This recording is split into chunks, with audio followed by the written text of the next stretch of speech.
70,000 پردے میرے پاک نبی کے حسن پر اللہ نے ڈالے. 70,000 پردے پاک نبی کے حسن پر اللہ نے ڈالے. اس پر عاشقوں نے بڑا عجیب تبصرہ کیا ہے. وہ کہتے ہیں رب کی غیرت کو گوارا نہ ہوا کہ جیسے میں محمد کو دیکھوں ایسے کوئی اور دیکھے.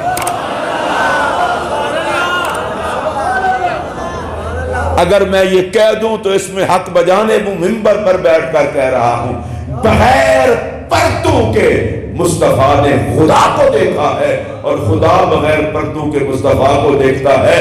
بغیر پردے کے کائنات کے کسی بندے نے میرے محمد کو دیکھا ہی نہیں. 70,000 پردے ہیں آقا کے حسن پر. کس نے ڈالے؟ رب نے ڈالے. رب نے ڈالے 70,000 پردے. وجہ کیا؟ ایک پردہ اگر حسن محمد سے ہٹ جائے، ابو بکر نہ دیکھ سکیں، عمر نہ دیکھ سکیں، عثمان نہ دیکھ سکیں، علی نہ دیکھ سکیں، نہ اصحاب دیکھ سکیں، نہ اولاد دیکھ سکے، نہ کوئی امتی دیکھ سکے. 70,000 پردے پہن کے میرا محبوب جلوہ گر ہوا، اور حالت یہ ہوئی کہ جس نے بھی دیکھا وہ پکار اٹھا، مصطفیٰ جیسا نہ پہلے آیا ہے نہ بعد میں. مولانا جامی رحمت اللہ علیہ، عبد الرحمن جامی رحمت اللہ علیہ، وہ کہتے ہیں بپردہ آمدی شور قیامت شدایا. محبوب ابھی تو پردے پہن کے آئے ہو، اور آپ کے حسن کا یوں شور ہے جیسے قیامت کا شور ہو. جسے دیکھو آپ کے حسن پہ شیدا، جسے دیکھو آپ کے حسن پہ فدا، جسے دیکھو زمانہ جی رہا ہے تو تیری خاطر، مر رہا ہے تو تیرے حسن پہ. اعلیٰ حضرت نے خوبصورت بات کی تھی. کہا تھا حسن یوسف پہ کٹی مصر میں انگشت زنا، سر کٹاتے ہیں تیرے نام پہ مردان عرب. انہوں نے جناب یوسف کو دیکھا، حسن دیکھ کے سر کٹائے، انگلیاں کٹی، عورتوں کی بے اختیار کٹی. اعلیٰ حضرت کہتے ہیں ادھر سامنے حسن نہیں، تیرے تو نام پہ لوگ سر کٹاتے ہیں.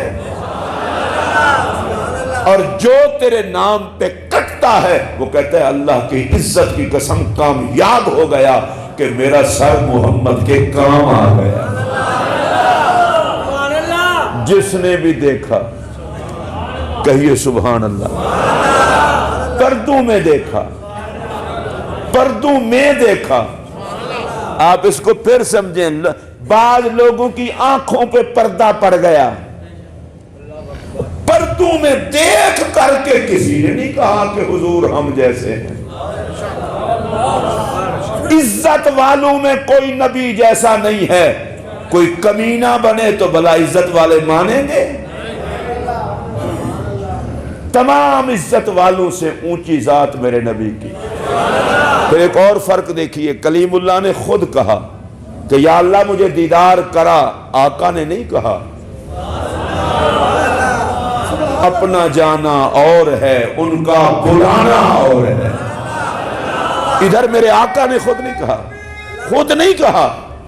کہہ بھی دیتے تو مسئلہ نہیں تھا، لیکن نہیں نہ کہا. شان محبوبی ہے. آرام کر رہے ہیں، رب نے کہا جبرائیل یا اللہ کیا آرڈر ہے؟ فرمایا جنت سے براق لو، 70,000 فرشتوں کی بارات ساتھ لو، جاؤ میرے محبوب کو کہو رب چاہتا ہے آؤ ہم سے ملو. سرکار آرام فرما رہے ہیں، جبرائیل حاضر ہو گئے. اب میں اگلی تفصیلات میں نہیں جاتا. میرے آقا کریم علیہ السلام کا اللہ بلا رہا ہے. اچھا براق بھی رب نے بھیجا ہے.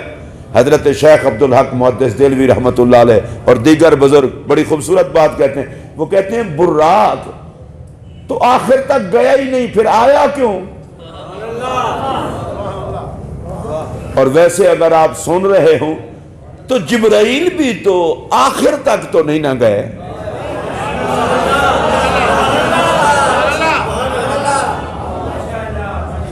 براق صاحب بھی نیچے رہ گئے، جناب جبرائیل علیہ السلام بھی نیچے رہ گئے، آقا اوپر، تو ان کو بھیجا کیوں؟ بڑی خوبصورت بات کی ہے کہ براق آیا کیوں؟ کہا پیارے براق تیری ضرورت نہیں، ہماری طرف سے تیری عزت ہے۔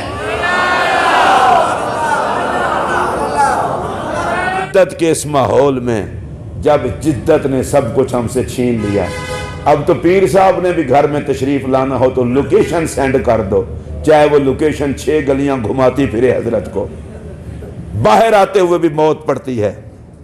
جتنا کوئی عزت والا بندہ ہو، وہ پرانا دور تھا جب لوگوں میں حیا تھی، حضرت گھر سے لائیں گے نا، سواری ہم بھیجیں گے، ہے نہیں کوئی بات نہیں، ہم بھیجیں گے۔ یہ عزت کے لیے، ضرورت کے لیے نہیں ہوتی، عزت ہوتی ہے۔ اور میں واللہ یہ بات عرض کرنے لگا ہوں، حضرت شیخ محقق کہتے ہیں رب نے کہا سواری بھجواؤں گا، لوگوں کو پتا چلے رب کے ہاں جس کی یہ عزت ہو، عقل کے اندھے اسے عام بندوں پہ قیاس نہ کرے۔